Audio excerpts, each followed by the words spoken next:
Baik, Sobat Embaran Bercerita di mana saja Anda berada, kembali lagi bersama kami di Embaran Bercerita.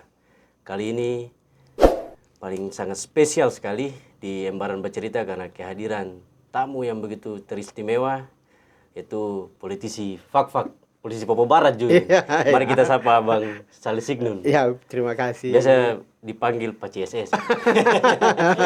Saya panggil abang saja kan? Abang Atau Pak saja. CSS? Abang saja. Ya, sedikit saya menjelaskan sebelum masuk ke pertanyaan. Abang Saleh Signun ini juga sebagai anggota DPRD ya. Iya. 3 periode ya Bang ya? 4. 4, mohon maaf. 4 periode, bayangkan. 4 periode asal Fak-Fak. Dan hari ini juga masih menjabat sebagai anggota DPR ya? Ya, alhamdulillah masih. DPRD Papua Barat. DPR Papua Barat, ya. Alhamdulillah.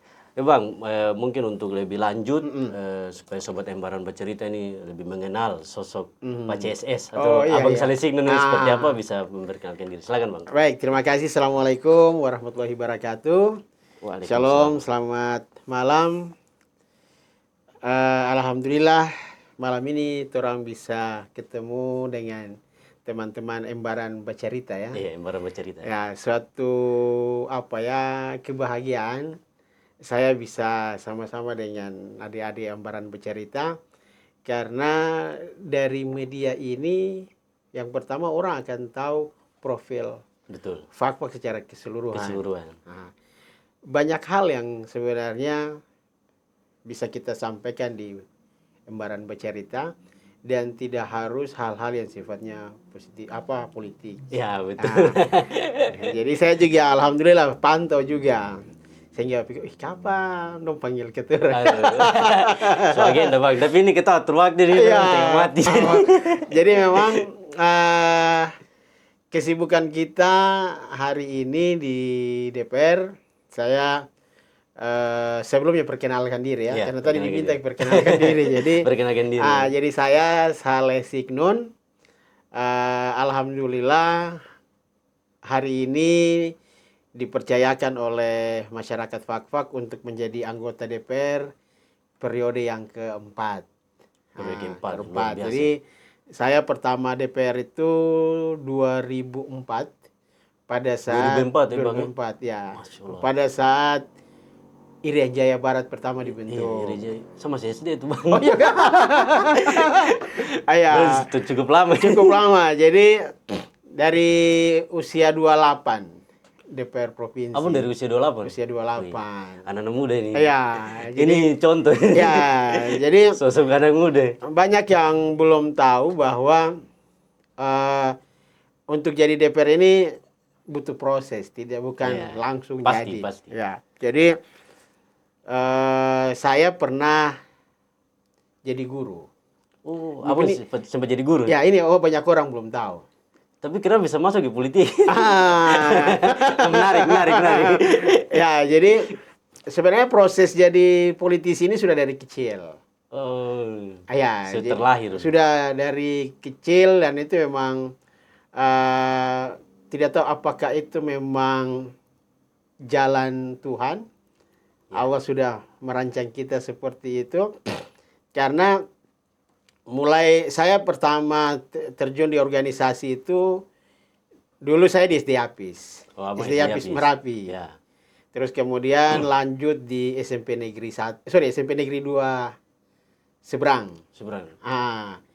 Di SMP Negeri 2 saya jadi ketua OSIS waktu itu. Oh, abang sempat ketua OSIS. Sempat jadi ketua OSIS, sempat jadi ketua koperasi. Wih, banyak itu. Berarti sudah mulai politik di tingkat SMP. Kemudian sudah gabung di remaja masjid. Oh. Jadi remaja masjid apa tuh? Remaja masjid Takwa Sorpeha. Tanjung ya? Tanjung. Setelah itu kita di remaja masjid Al-Aqsa di Bakeko. Kemudian di SMA aktif di OSIS, sempat jadi ketua Mading. Redaktur majalah Dinding. Sempat? Iya, masih sempat di situ. Di situ kemudian banyak berkenalan dengan teman-teman di Al-Munawwarah. Jadi satu hal yang saya masih ingat sampai hari ini, kita dulu di SMA tahun 92 sampai 94, itu kita buat majelis taklim untuk SMA. Untuk SMA? Tingkat SMA. Kita belum buat majelis taklim. Sudah buat majelis taklim. Dan itu kita setiap minggu itu keliling masjid. Oh, jadi sudah jadwal. Sudah kan? dijadwal, minggu ini di masjid ini, minggu berikut di masjid lain. Ini tujuannya untuk apa? Yang pertama kita mengumpulkan teman-teman, baik kelas 1, kelas 2, kelas 3 yang muslim. Dan kemudian materinya itu setiap minggu materinya berubah. Dan narasumbernya itu juga berubah. Sudah diatur baik. Ya sudah diatur sampai pada materi membandingkan mayat, menyolatkan mayat, itu yang kita lakukan waktu SMA. Hasilnya sampai sekarang. Alhamdulillah. Dan kemudian setelah di SMA, waktu SMA itu saya sempat di jurusan A1 fisika. Oh, SMA fisika. IPA berarti, Bang. Kita sudah penjurusan biologi. Nah, saya memang waktu itu targetnya mau masuk ke jadi pengusaha. Oh, setelah dari SMA itu. Tidak, waktu mau masuk SMA itu saya tadinya mau ambil. Jadi ceritanya mau ngambil jurusan sosial karena mau jadi pengusaha waktu itu. Kemudian ada teman yang bilang, sudah masuk IPA saja karena kalau belajar IPA itu nanti gampang masuk di sosial. Itu ceritanya. Bebas. Jadi sudah dari modal itu selesai masuk kuliah di Unmar Malang. Abang masuk Malang? Kita masuk Malang. Berarti sebuah alumni juga dari SMA sampai sampai kuliah. Jadi saya satu-satunya orang yang mungkin tidak ikut si Penmaru waktu itu. Oh iya, pengenalan mahasiswa. Iya, tidak yang apa tes UNPTN ya.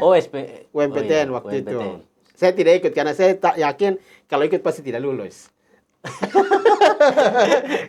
Ini sudah saya ngambil jurusan ekonomi manajemen. Kemudian setelah di Malang 92, saya aktif di Himpunan Mahasiswa Islam di HMI. Nah, kemudian dari 94 itu masuk di BPM. Kalau dulu namanya Badan Perwakilan Mahasiswa, jadi di DPR-nya mahasiswa. Abang masuk? Iya, sudah masuk. Mulai dari semester 1 sampai lulus. Jadi alhamdulillah lulus 8 semester, 4 tahun persis. 8 semester. Jadi masuk 94, selesai 98. Cepat ya. Jadi saya sempat juga jadi ketua BPM. Ketua BPM juga. Ketua BPM, Badan Perwakilan Mahasiswa Fakultas Ekonomi. Berarti memang politik mulai dari memang sudah mulai di situ. Sampai ke kuliah. Dan memang jujur harus saya akui, saya punya mentor di politik itu Abang Ramlan Pelu. Itu saya punya guru, saya punya mentor politik. Juga saya guru mengaji. Mentor sekali guru mengaji. Dan beliau banyak ini bimbing saya. Terus kemudian ada juga Kayos, almarhum Yosef Renmeo. Itu mentor saya. Abang Bram punya kakak. Ya? Punya kakak. Punya kakak yang tua. Itu jadi saya 94 sampai 98 di Unmar, ketua BPM. Kemudian masuk juga di SMPT, Senat Mahasiswa Perguruan Tinggi. Sempat juga ngajar di Malang. Abang sempat jadi dosen? Sempat jadi dosen. Di Malang ya? Dosen pajak waktu itu. Banyak kali. Jadi ya alhamdulillah ngajar 1 semester. Uang dosen itu yang pakai untuk tiket pulang. Begitu. Jadi setelah pulang di sini, kampus Tia Syafia buka, ngajar di saya pernah dengar apa yang ngajar Iya, kita dosen yang pertama di Tia Syafia. Mulai 99. Jadi selain ngajar di Tia Syafia, saya juga ngajar di SMK Yapis waktu itu. Jadi dua. Ngajar di SMK Yapis. Jadi kalau pagi itu di SMA 2. Pagi SMA 2? SMA 2 sama SMA 1. Abang sempat ngajar juga di SMA 1. Itu abang ngajar apa? Ekonomi. Jadi ngajar SMA 1, SMA 2 pagi, siangnya ngajar di SMK Yapis. Sore baru masuk di kampus di Setia. Jadi kalau pagi ngajar ekonomi, nanti siang itu ngajar perkantoran, administrasi perkantoran, itu mengatur tentang tata letak ruangan, terus kemudian manajemen personalia, administrasi personalia, personalia, betul. sampai dengan perlengkapan. Iya. Itu di SMK. Nanti sorenya baru ngajar di Setia Syafia. Itu. Jadi berarti abang bukan politisi tapi akademisi juga. Ya. Jadi kalau kemudian berdampak ke pilkada, yaitu rentetannya seperti itu. Jadi kalau untuk di partai, saya awalnya di PAN. Oh, abang sempat di PAN. Tapi kenapa saya bisa ke sekarang PDIP? Jadi yang PDI Perjuangan. Menariknya begini. Menarik. Tahun 99 itu kan zaman reformasi. Ya. Itu kita ikut reformasi di Malang waktu itu. Nah, kita sudah bergabung di tim PDI waktu itu. Masih Mega Pro. Mega Pro. Yang jadi metal, merah total itu ya, kita di tim PDI. Kemudian setelah pulang ke sini, partai mulai banyak. Iya. Saya kemudian telepon Kayos waktu itu. Kayos, ini saya mau gabung di PDI. Kemudian Kayos bilang, kalau mau belajar administrasi yang baik, datang di PAN. Oh, itu kasih. Ya, dan kemudian bergabunglah di PAN. Lama juga bang di PAN? Tidak terlalu lama. Jadi gabung di PAN itu zamannya Bang Samsul Bahri. Jadi kalau orang PAN yang lama itu Samsul Bahri, terus kemudian Pak Usman Puasa, terus kemudian Bang Marcel Raham itu kita punya teman-teman, Pak Labawia, itu kita punya teman-teman PAN. Kemudian kita, alhamdulillah waktu itu PAN dapat 1 kursi di Fakfak. Nah, kemudian setelah selesai pemilu, karena saya pikir masa magang saya di PAN selesai. Jadi terima kasih teman-teman PAN sudah memberikan ilmu kepada saya, karena memang jujur waktu itu saya tidak tahu partai lain, tapi PAN itu administrasinya luar biasa. Waktu itu partai yang pakai komputer pertama itu PAN. Mereka masih pakai WS waktu itu. Masih pertama sekali. Iya, masih pakai DOS jadi jalan pegang-pegang. Itu saya masih ingat, karena kita punya administrasi caleg bikin di situ, saya yang bikin, teman-teman. Bantu Pak Samsul Bahri. Nah, kemudian begitu selesai pemilu 99, 2000 saya gabung di PDI. Mulai dari bentuk ranting. PDIP di FAU masih ranting ya? Ya tidak, kita bentuk ranting, pengurus di tingkat RT itu kita sudah jalan. Sampai dengan penerimaan pegawai, saya ikut tes pegawai. Apa sampai ikut tes pegawai? Sempat ikut tes pegawai. 2000? Tahun 2003. 2003? 2003 ikut tes pegawai, kemudian pemilu. Jadi saya ikut tes pegawai, kemudian ikut pemilu waktu itu. Nah, 2004 hasilnya keluar. Dua-dua ini? Iya, hasil pileg keluar, saya terpilih. Hasil tes? DPR Irian Jaya Barat waktu itu. Masih Jayapura ya bang? Masih sudah mulai pindah di Manokwari. Kemudian hasil tes pegawai keluar, saya punya nama juga ada. Allah berikan 2 langsung. Ya, saya kemudian disuruh pilih. Saya masih ingat zamannya Pak Wahidin Puarada. Saya disuruh milih DPR atau milih PNS. Jadi waktu saya berpikir kalau kita PNS, kiprah kita terbatas. Tapi kalau kita jadi di DPR, ya adalah kita buat. Kita bisa berpikir tentang pendidikan. Banyak lah. Banyak. Karena kenapa saya kemudian menyatakan di PNS, karena ada ceritanya juga. Nah, saya tidak bisa cerita di sini. Karena peristiwanya waktu itu memang membuat saya harus memilih. Karena saya pikir kalau kita di ASN, kita diatur oleh aturan, dan kemudian langkah-langkah kita juga terbatas.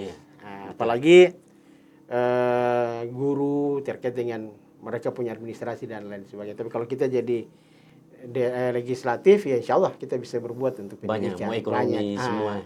Akhirnya sudah saya memilih di legislatif. Dan alhamdulillah sampai hari ini, terima kasih masyarakat masih memberikan kepercayaan kepada saya. Dan ini ikut pemilu. Pernah juga tidak lolos di DPR. Itu yang orang tidak tahu cerita itu. Oh, Abang pernah tidak sempat? Tidak lolos. Jadi tahun pemilu 2014. Berarti pertama 2004. 2004, kemudian 2009. Sampai 2009 ya. 2014 tidak lolos karena memang kita cuma satu kursi waktu itu di DPR provinsi. Itu Abang caleg Papua Barat, kita provinsi langsung. masih provinsi. Jadi saya Itu kan kalau tidak salah dapilnya masih terbagi-bagi ya. iya, Bang, ya? masih fak-fak kemana Bintuni Wondama. Dan waktu itu strategi itu mau menang gitu hitung-hitung. dan memang waktu itu karena kita dari fak-fak calegnya banyak juga waktu itu, kemudian suara tersebar, dan kemudian ya sudah memang belum rezeki ya. Walaupun dukungan suara waktu itu banyak. Iya. Itu sekitar 2.800-an waktu itu. 2.800. Iya, itu tahun 2014. Tapi masih pecah-pecah. Masih pecah-pecah. Itu 2.400 untuk fak-fak saja. Saya waktu itu di Kaimana dapat sekitar 1.000. Walaupun di Kaimana Sekitar 1.000. Jadi sambil kita jalan dan kemudian tetap berproses. Kemudian berproses di partai, kita coba evaluasi apa yang membuat kita waktu tidak terpilih. Jadi kita tidak harus langsung down karena kita tidak terpilih. Tetap bekerja. Kerja politik ini kapan saja, di mana saja, dengan siapa saja. Betul. Jadi kerja politik ini jangan mau besok mau pemilu baru hari ini kita kerja. Bahaya itu bahaya. Dan kemudian kerja ini ikhlas saja. Ya. Jangan pernah berpikir kita kerja nanti orang pilih kita, tidak boleh. Betul. Yang pertama kita berpikir bahwa kita bantu ini lillahi ta'ala. Karena ini kan jabatan itu kan cuma titipan. Betul, Bang. Jadi yang harus diingat bahwa umur atau usia, kemudian jabatan, harta, dan keluarga itu titipan. Titipan saja. Kapan saja Allah mau ambil bisa. Betul. Ya, toh? Mati pun di bawah. Jadi yang pertama itu harus ikhlas. Ikhlas bahwa sudah kita orang kerja saja. Yang jelas orang bilang begini. Apa dia bilang? Kita kerja insya Allah orang pasti akan. Dia bilang labu saja ada hati. Ikhtiar saya berjalan. Ikhtiar ya, labu saja ada hati apalagi manusia. Betul. Itu. Jadi ini yang kita lakukan dan alhamdulillah banyak orang yang kemudian di periode ini, dalam kesempatan ini saya juga terima kasih untuk masyarakat Fak-Fak mulai dari Karas sampai Wamosa kemarin memberikan dukungan suara ke saya. Dan alhamdulillah pemilu kali ini kan kita agak berbeda karena dapilnya cuma Fak-Fak saja. Jadi anak Fak-Fak Jadi anak Fak-Fak semua. Enam ini anak Fak-Fak semua. Kalau yang dulu orang masih pikir-pikir, wah ini Fak-Fak dapat berapa? Fak-Fak dapat berapa? Kayak mana berapa? Itu. Jadi itu perjalanan keluarga dan politik. Ya alhamdulillah hari ini Allah karuniakan 2 anak. Ya. Dari satu orang istri. Istri ini juga anak kompleks. Di Bakeko. Di Bakeko. Jadi istri saya namanya Waisna Laembo. Kemudian anak 2 yang pertama perempuan. Alhamdulillah sekarang kuliah di Surabaya. Oh, Surabaya. Di Unair. Kemudian yang laki di SMP Apis, Manokwari. Oh, di Manokwari. Jadi dari 2020 kita sudah di Manokwari. Dan alhamdulillah sampai hari ini kita masih berKTP Fak-Fak.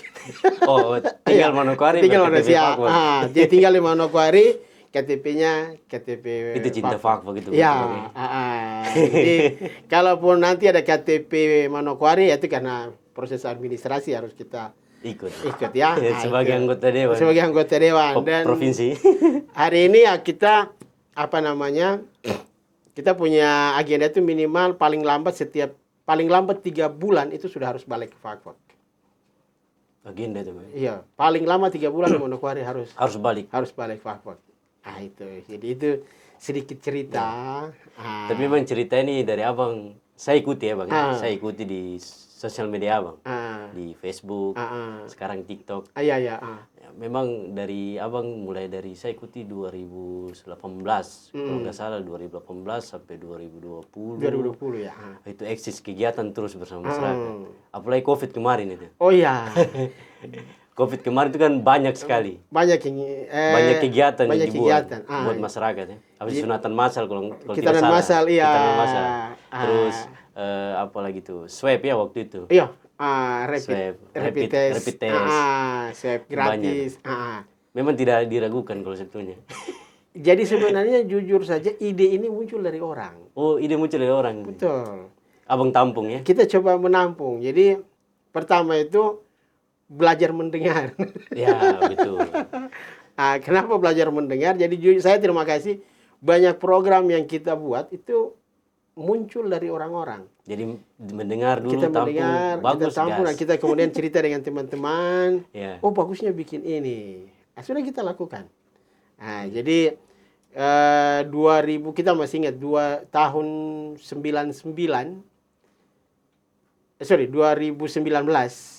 pada saat kita dilantik bulan Oktober. Kemudian waktu itu musim kemarau 7 bulan. Iya, 7 bulan itu. Kemarau fak-fak. Iya, kemudian saya telepon teman-teman, ada trek tidak? Oh ada trek, ada profil air tidak? Ada, ya sudah kita cari profil tank, kita isi di trek, kita isi air, kita jalan pagi-pagi. Sehingga saya pernah bagi di Depnaker. Pernah? Iya. Saya ada ikuti di sana. Jadi kita bagi-bagi air. Bagi-bagi air ya. Sampai pada pernah kita bagi air ke gereja-gereja. Sampai ke situ. Iya, karena pas waktu itu mau persiapan Natalan. Ya kan mau akhir tahun. Iya, akhir tahun. Kemarau sekali. Karena orang pas malam tahun baru itu kan saudara-saudara kita yang Nasrani kan mereka ibadah. Iya. Nah, kemudian saya bilang teman-teman sudah isi air di gereja-gereja. Supaya orang yang datang ibadah pada malam itu mereka merasa nyaman. Betul. Begitu juga di masjid-masjid itu kita. Itu bentuk pelayanan. Bentuk pelayanan karena ya ucapan terima kasih itu karena mereka mungkin pilih kita. Mereka pilih kita, mereka tidak berharap banyak. Mereka hanya berharap suatu waktu kita ada lakukan sesuatu untuk mereka. Dan itu sudah kita coba untuk lakukan. Walaupun belum tuntas walaupun semua. Belum maksimal. Maksimal. Dan mohon maaf ini mungkin lebih banyak terfokus di kota. Jadi terakhir kemarin teman-teman kita buat bakti masjid menjelang Ramadan. Jadi teman-teman mereka bersih-bersih masjid, karpet masjid mereka sedot, terus kemudian kuburan umum dibersihkan. Dan itu memang jadwal rutin kita. Iya betul. Dan terima kasih juga. Ya teman-teman Tika Rasa mereka juga gabung di situ. Nah jadi Tika Rasa ini singkatan dari tim keluarga. Jadi Tika Rasa itu namanya tim keluarga relawan Saleh. Oh, itu namanya itu. Itu namanya. Jadi yang mau disampaikan dari kata Tika Rasa itu adalah pertama kata tikar. Tikar ini kan menarik gini, duduk. Tikar ini kan duduk. Artinya bahwa dalam tim itu tidak ada yang hebat. Semua sama. Semua sama. Dan dalam Tika Rasa itu ketuanya saya sendiri. Abang sebagai ketua? Iya, ketua Tika Rasa. Itu yayasan bang? Kalau yayasannya lain lagi. Oh, yayasan lain lagi. Jadi kalau Tika Rasa itu saya sendiri. Kenapa? Karena kita menghilangkan ego lain-lain. Kalau ada yang jadi ketua tim di situ nanti ada ego dan lain sebagainya. Nah, dan kemudian Tika Rasa ini sampai sekarang sifatnya spontanitas. Karena dia relawan dan kemudian aksi-aksi kita ya sudah aksi-aksi sosial. Aksi keagamaan yang kita bikin misalnya tadi disampaikan khitanan massal. Terus kemudian bukan cuma yang muslim. Kita juga bikin, jadi kalau ada itu kita bikin khitanan massal, kemudian kita ada bikin nikah isbat. Iya, betul. Sempat saya ikuti nikah isbat itu. Nikah isbat ini untuk kita yang muslim, yang banyak, ada yang nikah tidak lewat kantor agama, karena faktor lain sebagainya. Pada saat mereka mau mengurus administrasi, misalnya mau ngurus, contoh, mohon maaf, misalnya mau kredit. Bank ini kan minta harus ada buku nikah. Buku nikah. Nah, sementara mereka yang nikah kampung, nikah kampung, mereka tidak punya buku nikah. Nah, kita kemudian, dan ini kasus yang kita dapatkan pada saat saya Ini Amba reses, dapat lapangan ya. saya dapatkan di lapangan itu, dan setelah saya koordinasi dengan teman-teman Dukcapil, mereka sampaikan bahwa memang di data KK itu, memang kan di KK itu kalau kita lihat, mohon maaf kalau salah, itu kan kalau kita lihat di KK itu ada yang istilahnya apa, dia terdata begitu, atau ada juga yang tidak. Nah, jadi kalau misalnya mereka sudah punya buku nikah, maka mereka terdata. Nah, kalau mereka tidak buku nikah, mereka terdaftar di kependudukan, tapi tidak terdata sebagai apa begitu. Nah, jadi setelah saya tanya ke teman-teman di Depak waktu itu, mereka bilang, oh boleh dibuatkan nikah isbat. Nikah isbat. Nah, jadi syarat, dan ini kita sudah beberapa kali buat. Pernah kita bikin di Fak-Fak Barat. Itu tahun berapa, Bang? Awal pertama? Fak-Fak Barat itu sekitar 2002. 2002. Itu kita bikin di Fak-Fak Barat itu 15 pasangan. Itu zamannya Abang Amiruddin Keliobas. Oh, iya. Beliau jadi KUA Fak-Fak Barat. Terus kemudian kita bikin lagi di Bomberai. Oh, Bomberai. Di Bomberai. Di Barat naik Bomberai. Iya, naik di Bomberai. Di Bomberai itu ada sekitar 17 pasangan. Nah, itu kita kerjasama dengan teman-teman pengadilan agama, dengan teman-teman KUA. Jadi data itu dari KUA. Data dari KUA. Mereka kasih tahu, oh ini masyarakat di kampung ini ada sekian orang yang sudah nikah tapi tidak punya buku nikah, maka harus dilakukan nikah isbat. Nah, itu. Supaya melengkapi itu. Bisa melengkapi persyaratan. Terus terakhir itu kita ada bikin juga di Fak-Fak Timur. Nah, itu. Fak-Fak Timur juga. Nah, terus yang apa ini, Kitanan. Iya, itu. Nah, Kitanan ini memang kita dapatkan kondisi di bawah, banyak anak-anak kita atau orang tua yang anaknya belum dihitan. Ini kan kita di Fak-Fak ini kan ya karena mungkin budaya. Hitan ini kan harus ada bikin berjanji. Dia punya inilah pengantar untuk masuk ke ini. Banyak. Ini yang agak kesulitan di situ. Orang tua banyak kesulitan di situ. Dan kita coba untuk fasilitasi itu. Sehingga berapa kali kita bikin kita bikin di Masjid An-Nur Merapi, kemudian bikin di sekretariat di rumah situ. Yeah. Terus kemudian kita pernah bikin lagi di SD Impres di atas ini dekat Impres 3 ya. Di atas dengan SMP Satap. Oh iya, Impres 3. Impres 3 ya. Nah, itu kita Wagung. bikin di situ. Kemudian ada beberapa tempat juga termasuk kita pernah bikin yang paling banyak itu di Distrik Pariwari. Iya, saya lihat di Distrik Itu sekitar Pariwari. 100 lebih orang itu. Nah, itu sekitar 2021. Distrik besar ini tuh. Oh iya, Jadi distrik pasti besar. banyak. Itu terima kasih teman-teman medis itu, mereka sampai maghrib. Baru selesai. Baru selesai. Itu sekitar 100 lebih. Dari pagi itu. Dari pagi. Nah, itu. Luar biasa. Itu kalau yang Muslim. Kalau yang Nasrani juga kita bikin. Itu Yayasan Tika Rasa. Tika Rasa. Tika Rasa. Ada juga dari Tika Rasa. Nah, jadi kalau yang Nasrani ini mulai dari sidi. Oh iya sih. Orang sidi di gereja, kemudian pemberkatan nikah di gereja itu juga kita fasilitasi. Kita siapkan Alkitab. Sampai di situ. Iya, itu kita lakukan. biasa. Karena kenapa kita lakukan? Karena dorang ini juga pilih. Jadi mohon maaf, jadi pada saat saya bikin nikah isbat, saudara-saudara Nasrani protes. Wah, kan yang pilih bukan cuma orang Islam, yang Kristen juga pilih. Oh iya, cerita itu sebagaimana, kita juga bikin nikah gereja. Ya sudah, kita bantu. Nah, itu jadi ide-ide itu terima kasih muncul dari teman-teman masyarakat. Dan itu kita coba kolaborasi sampai pada kita pengadaan mobil ambulans. Ya, mobil ambulans itu menarik. Jadi mobil ambulans ini ada ceritanya. Ini kenapa Bang sampai mobil ambulans? Oh iya, sudah ini ada. Ada cerita ya. Jadi pernah kita ini kan setiap bulan puasa, insya Allah kita bagi takjil. Iya. Suatu ketika kita bagi takjil di rumah sakit. Rumah sakit di bawah sini. Rumah sakit. Kita bagi pas di ruang operasi, dekat ruang operasi situ. Jadi pada saat kita bagi takjil, ada ibu muda. Usianya sekitar 20-an. Kemudian dia keluar pakai kain. Sebelumnya itu ada anak kecil. Ya, anak bayi. Dia digendong sama neneknya, usia neneknya sekitar 40 sampai 50-an lah. Sudah nenek ini bawa bayi, naik ojek. Naik ojek. Dan itu lagi musim hujan gerimis. Kalau tuh bilang hujan kutu-kutu. Hujan sambar-sambar sedikit. Jadi nenek ini gendong bayi, kemudian naik ojek. Padahal baru ini ya? Baru. Itu. Terus kemudian tidak berselang lama ibunya keluar. Dia punya mama keluar, masih pakai kain. Ikat di situ basa-basi lah.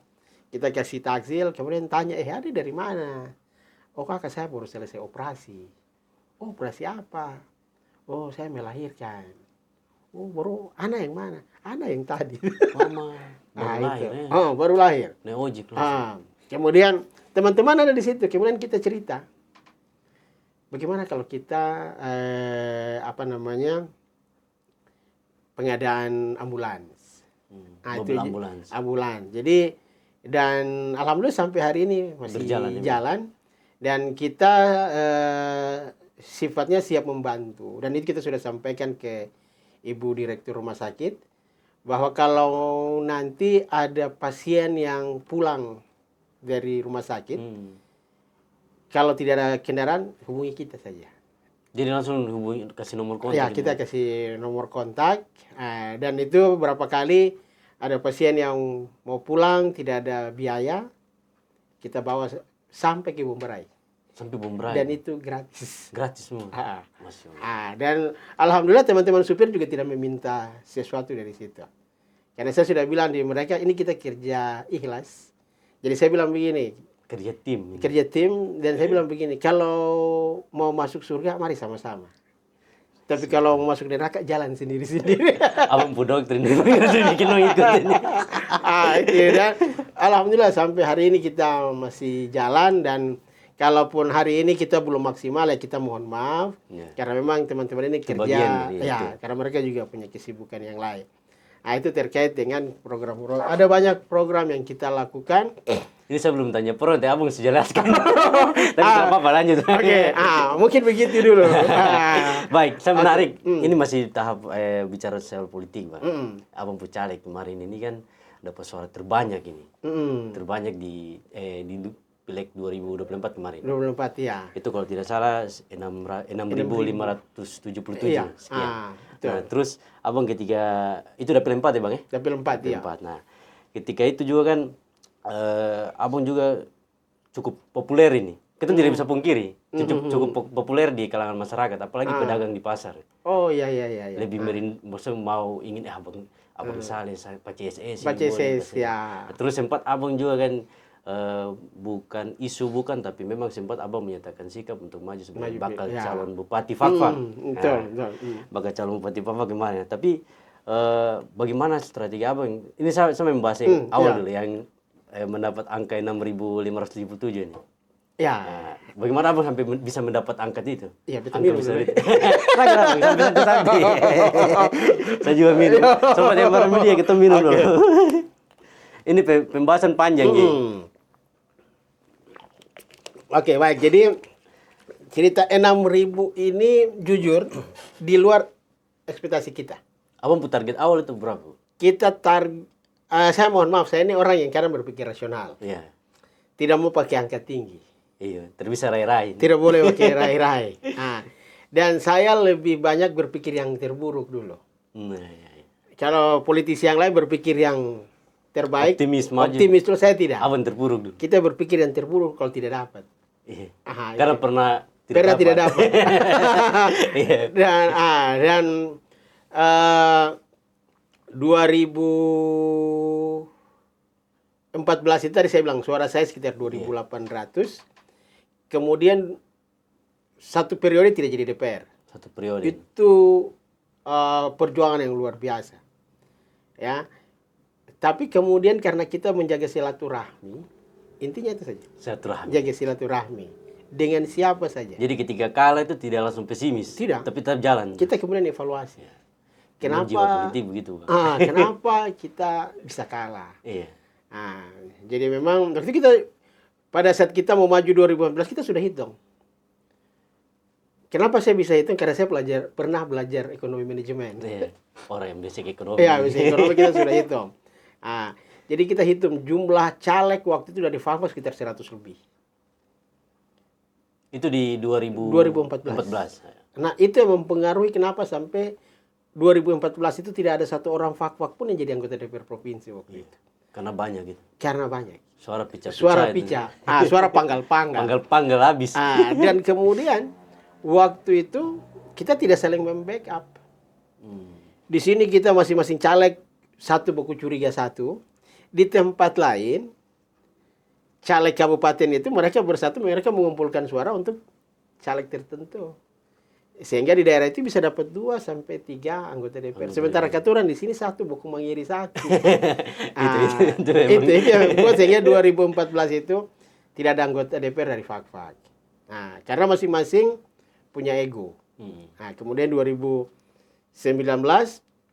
kita coba deteksi, kita coba pemetaan. Caleg ini mewakili daerah sini masih kosong. Iya. Nah, dan 2019 alhamdulillah kita dapat 3.200. 2019 itu. 2019.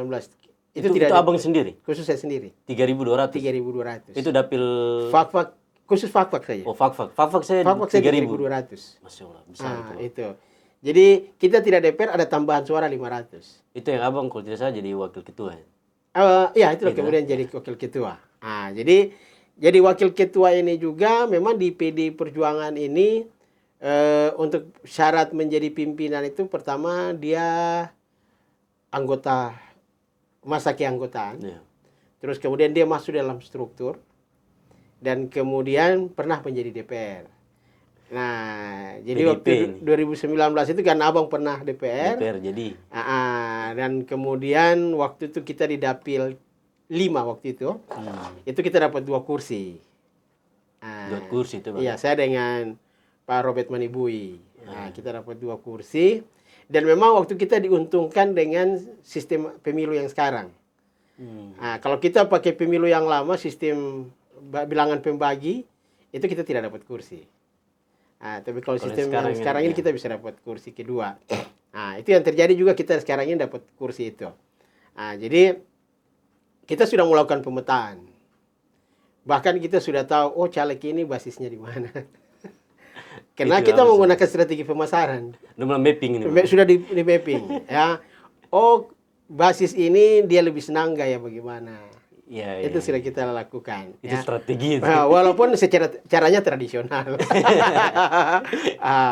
Dan 2019 itu kan media tidak seheboh sekarang. Iya, tidak seheboh sekarang. Jadi ya WA itu sebatas itu. Dan kemudian 2019 setelah kita jadi pimpinan dan 2024 ini kita coba ternyata kita punya basis ini ada. Ya. Hanya orang ini butuh disentuh. Nah, itu yang kita lakukan. Itu karena sudah mapping. Iya, dan pileg kemarin saya jalan dari Kara sampai ke Tomagi. Apa sisir semua? Sisir semua. Di pileg 2024 kemarin? Pileg 2024. Jadi kita masuk di Malakuli, masuk di Faur. Jadi dari Fakfak, dari Kara sampai Tomagi, suaranya alhamdulillah ada ya? Alhamdulillah. Jadi Tomage itu kita di SP1. Tomage di SP1? Iya. Kita jadi 17 distrik ini kita semua tempat kita masuk. Memang kita belum sampai ke Wamosa, kita tidak sampai waktu itu. Dan suara kita ini tadi saya bilang, berbuat saja, jangan pernah berharap orang memberikan balasan. Jadi berbuat dulu. Berbuat saja. Dan alhamdulillah ya mungkin orang yang ketemu baik. Itu karena berbuat dulu. Itu saja. Kalau mau ingin saya suka bantu kau harus kasih. Itu bahaya. Nah itu jadi itu yang membuat dan tadi saya bilang kita kemudian kaget begitu kita perhitungan, suaranya 6.000 lebih dari target kita. Jadi target kita paling rendah waktu itu 3.000. Itu target di pileg 2024 3.000. 2024. Target paling rendah itu 3.000.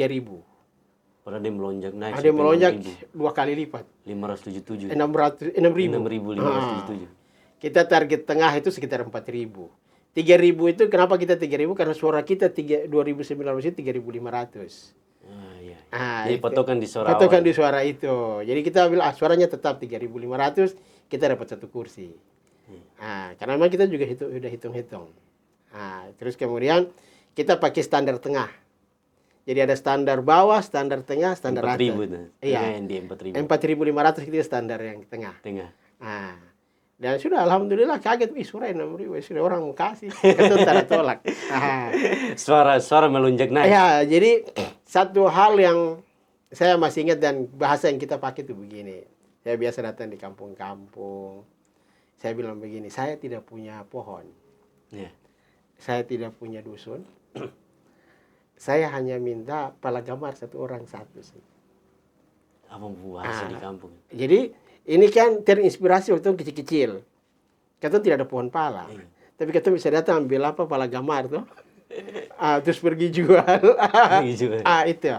Dan alhamdulillah setiap TPS kita ada suara. Jadi dikumpul 6.000 sekian. Dari situlah kemudian banyak orang meminta. Ini cerita pilkada ini. Pilkada masuk masuk pilkada. Karena kan abang sudah dapat suara besar. Sudah dapat suara banyak. Memang waktu itu orang kemudian bandingkan, loh kenapa suara provinsi tinggi, suara kabupaten rendah.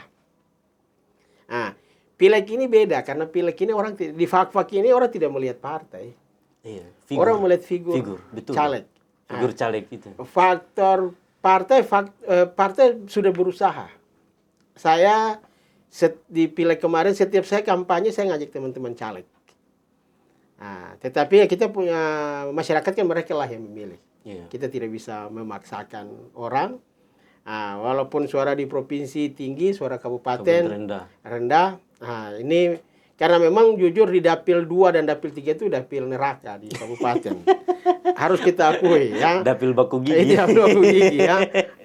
Artinya kalau dapil 1 kita dapat 1 kursi karena jumlah kursinya banyak. Terus kemudian di dapil 2 dan dapil 3 ya kita harus akui bahwa ada hal-hal di luar nalar kita dan itu harus kita akui, itu kekurangan kita. Dan saya sampaikan di teman-teman sudah jalan apa adanya saja. Satu kursi.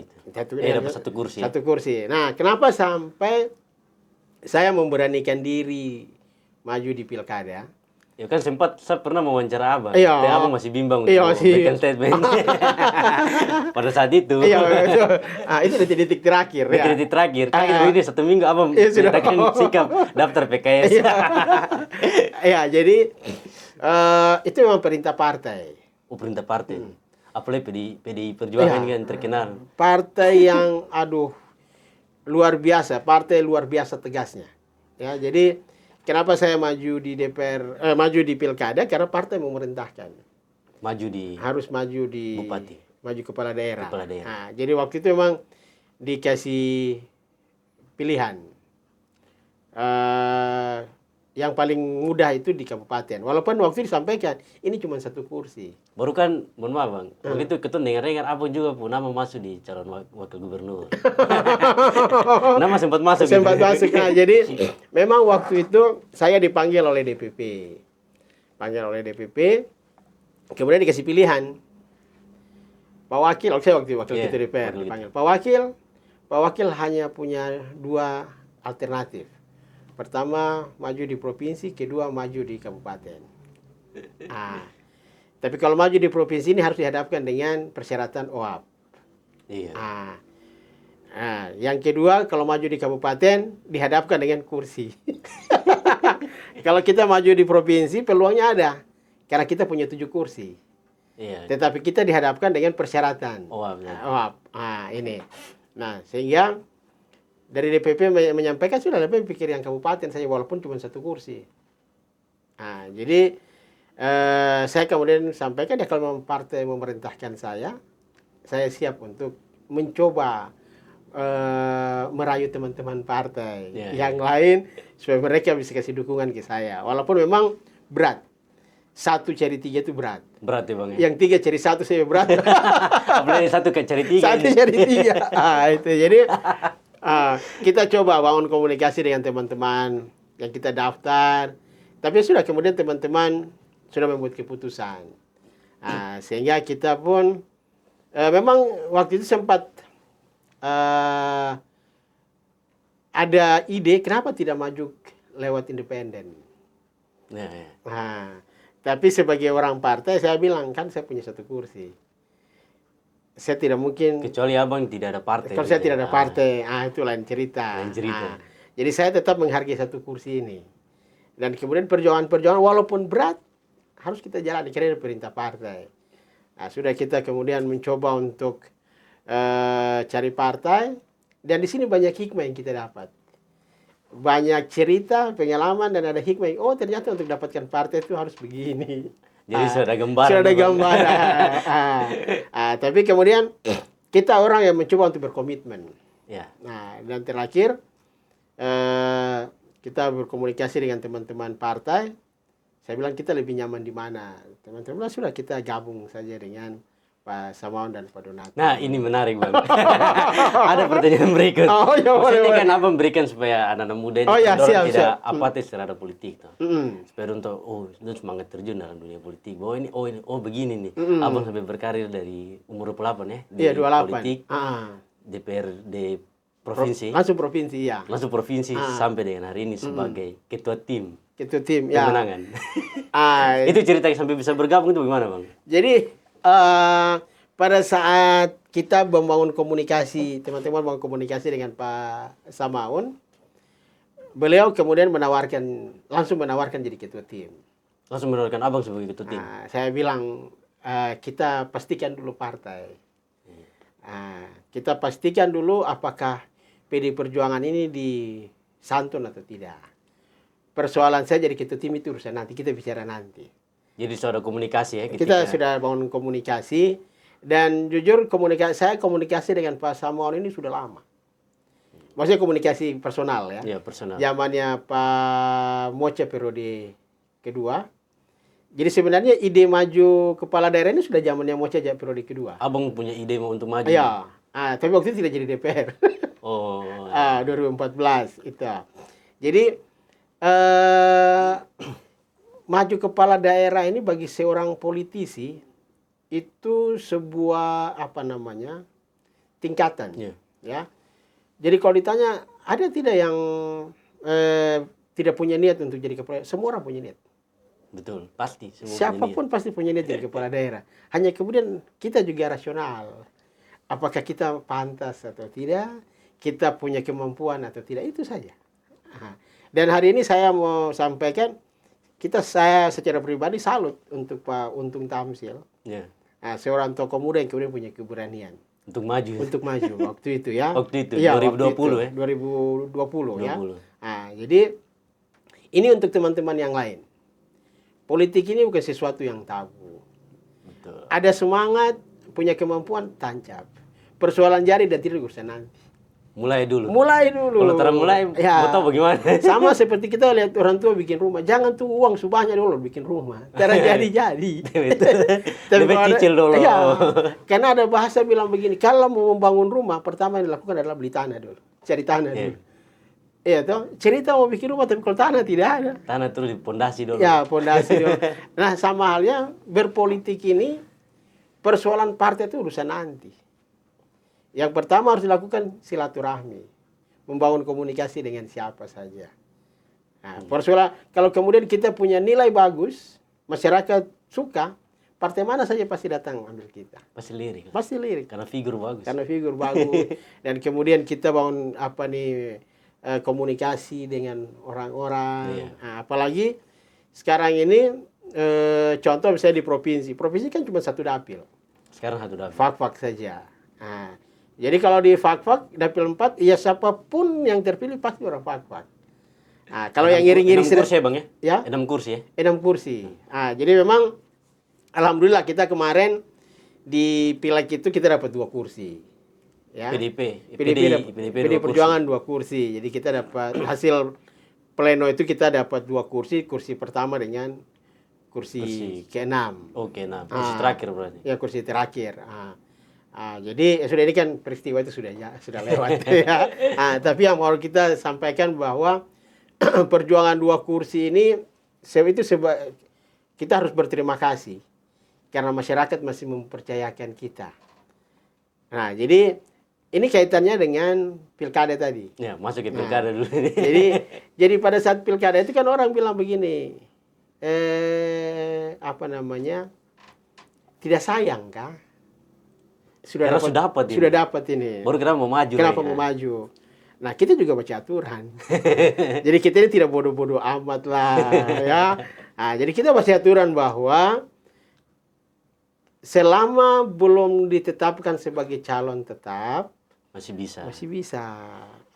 Dia kalau sudah ditetapkan. Sudah ditetapkan. Nah, hari ini kan ada putusan MK yang baru.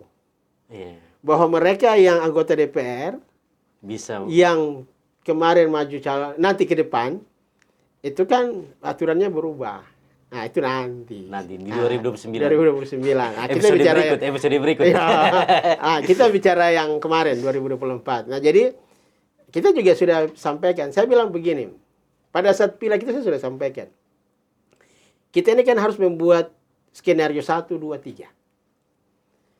Skenario pertama adalah kalau kita ini orang darat, pemburu atau ini ya. Pada saat kita jalan kalau ketemu kelinci, tembak kelinci. Baru pergi cari rusa. itu masuk ke skenario. Iya. Artinya bahwa kalau ada kelinci, tembak kelinci, pergi cari rusa, terdapat rusa masih ada kelinci. Karena sudah pakai kelinci nih. Jangan berpikir katong kasih kelinci dapat rusa. Pas ada kelinci, nanti kita cari rusa. Pergi tembak rusa terhadap kembali kelinci tidak. Sama seperti kalau nelayan mau pergi cari ikan besar, ikan merah, atau cari mutoraing yang besar-besar, ikan tuna. Kalau pas lewat situ ada ikan komo bermain, sudah yang jual mahal. Iya, toh anda saja dulu dapat 2-3 ekor, sudah lumayan. Sudah dapat tuh. Kalaupun tidak dapat masih bisa pakai umpan. Jangan kau lewat. Nanti pergi cari sana balik baru tunggu ikan komo. Akhirnya menyasar. Itulah yang kemudian kita kerja pileg. Dan kita sudah bilang, kalau besok kita tidak jadi maju kepala daerah, kita mesti punya pileg kita. Kursi itu kita mesti punya. Itu. Jadi kesempatan ini juga saya mohon maaf untuk kita punya pemilih yang mungkin kemarin minta untuk saya maju. Ternyata banyak orang juga saya tidak usah maju. Jadi ada yang minta maju, ada yang minta supaya tidak maju. Bahkan jujur pada saat saya mau maju, itu yang melakukan penolakan pertama itu adik-adik mahasiswa di Manokwari. Itu melenjangan dulu. Mereka menolak untuk maju kepala daerah. Dan mereka cuma bilang begini, abang kalau abang pulang ke Fakfak, siapa yang lihat kita di Manokwari? Ya. Itu juga membuat saya tidak tahu apakah doa mereka itu yang kemudian saya tidak maju. Itu jadi jujur karena memang kedekatan saya dengan adik-adik mahasiswa ini cukup dekat. Sudah lama ya. Tidak rasa hampir 20 tahun domisili di Manokwari. Tidak rasa. Saya hitung-hitung ini usia sekarang sudah 40 sekian. Sudah setengah perjalanan itu di Manokwari. Sudah 20 tahun. Pergi 2024, sekarang sudah 2025. Itu. Lama sekali ya.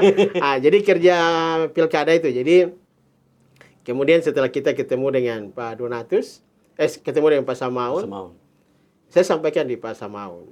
Saya bilang Pak Samaun, abang punya 3 kursi. Yeah. Tidak mungkin 3 kursi merapat ke 1 kursi. Nah, 1 kursi ikut. Saya ada punya 1 kursi. Sudah ambil, sudah.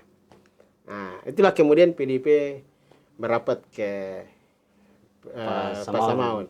Jadi kalau komunikasi politik, memang kita sudah komunikasi dari awal, komunikasi pertemanan, dan kemudian intens dengan Pak Samaun pada saat kita mau pilkada ini, ya sudah kita memberikan dukungan kepada beliau. Langsung dipercayakan sebagai ketua tim pemenangan ya Bang? Itu juga butuh proses.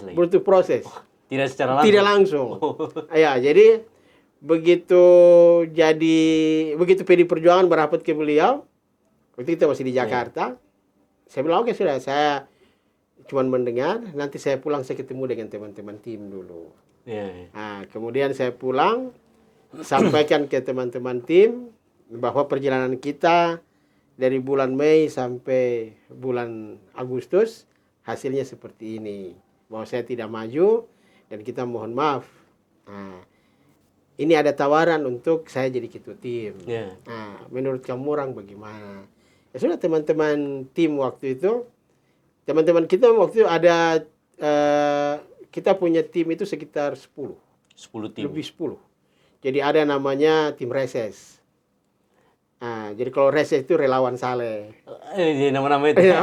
Ada tim reparasi. Banyak ya namanya. Nah, dan itu spontan mereka bentuk. Dan kemudian ada kelompok guru. Kemudian kelompok ASN. Itu banyak.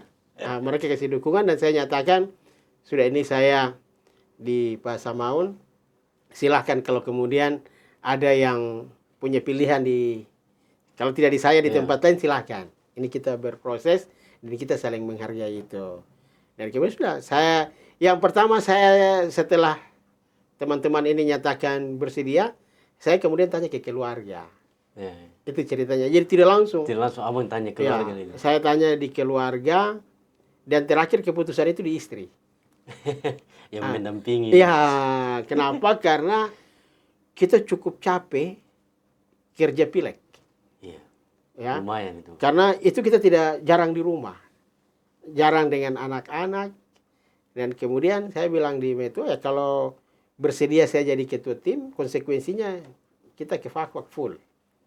Nah, dan kemudian tanya di anak-anak, ya alhamdulillah kalau saya punya anak-anak ini dari usia 1 bulan itu kita sudah kasih tinggal. Jadi sudah terbiasa. Sudah terbiasa dikasih tinggal. Jadi sudah Meto bilang sudah kita komitmen untuk dukung Pak Samaun. Kita tidak hanya kasih partai, tapi kemudian kita kasih dengan divisi isi semua. Itulah kemudian kita bergabung dan pada saat pemilu kemarin saya ajukan cuti. Abang cuti? Pantas fokus di Fakfak. Fokus di Fakfak dan cuti di luar tanggungan negara, dan selama 2 bulan saya tidak terima gaji. Itu abang rela? Iya. Penting fokus untuk jadi kita fokus di pilkada sini, dan saya bilang waktu itu kan ada aturan bahwa mereka yang anggota DPR kan harus mengajukan cuti.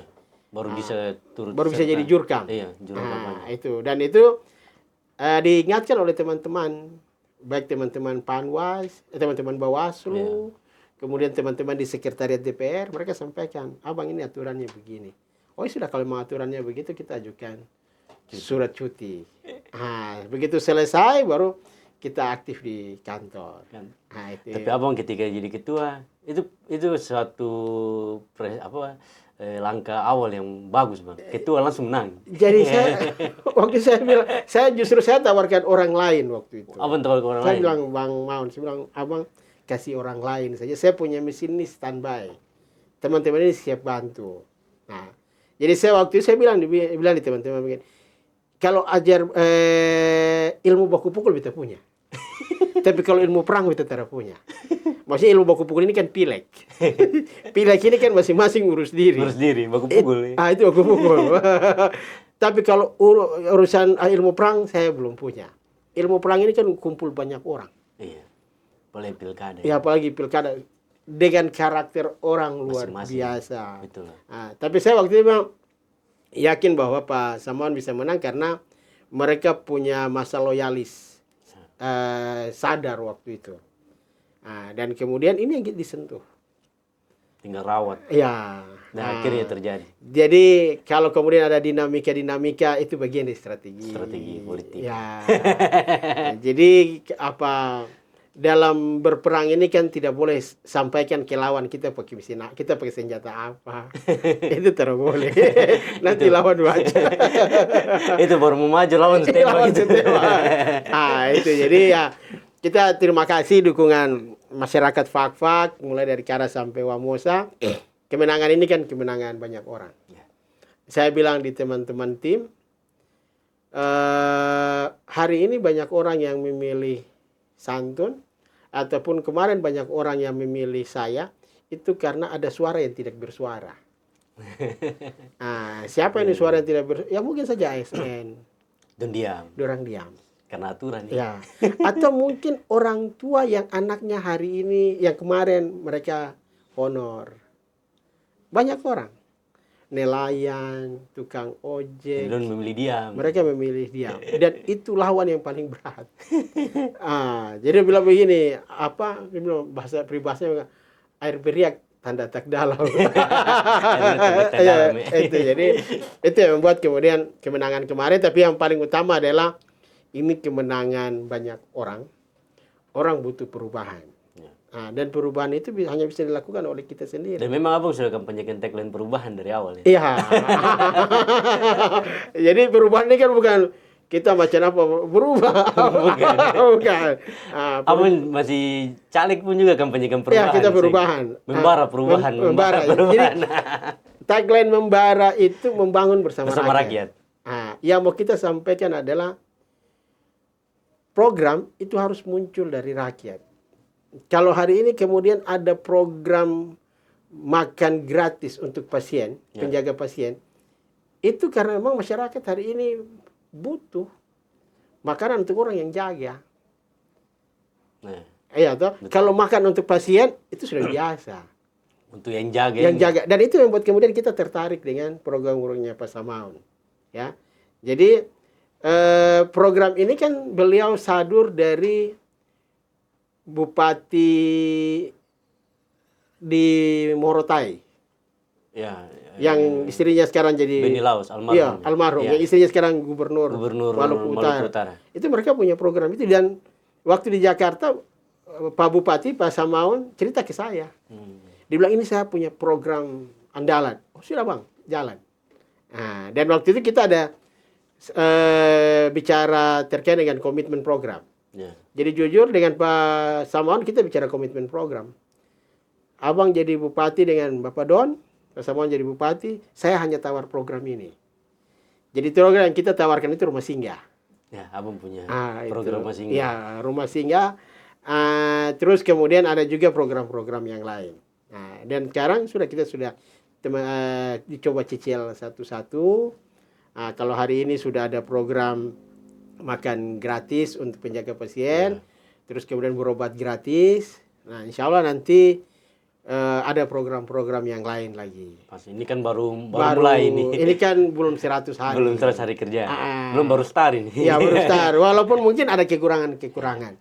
Termasuk dengan kegiatan-kegiatan. Kalau rumah singgah kita alhamdulillah hari ini sudah ada. Rumah singgah. Abang sendiri. Ya. Itu letaknya di mana, Bang? Saya ada lihat foto tapi saya kurang tahu. Itu letaknya di Kayu Merah. Oh, Kayu Merah ya. Jadi program rumah singgah ini berawal dari pada saat saya jadi guru. Ini Jadi khusus masyarakat dari kampung ini. Khusus dari kampung. Datang singgahnya.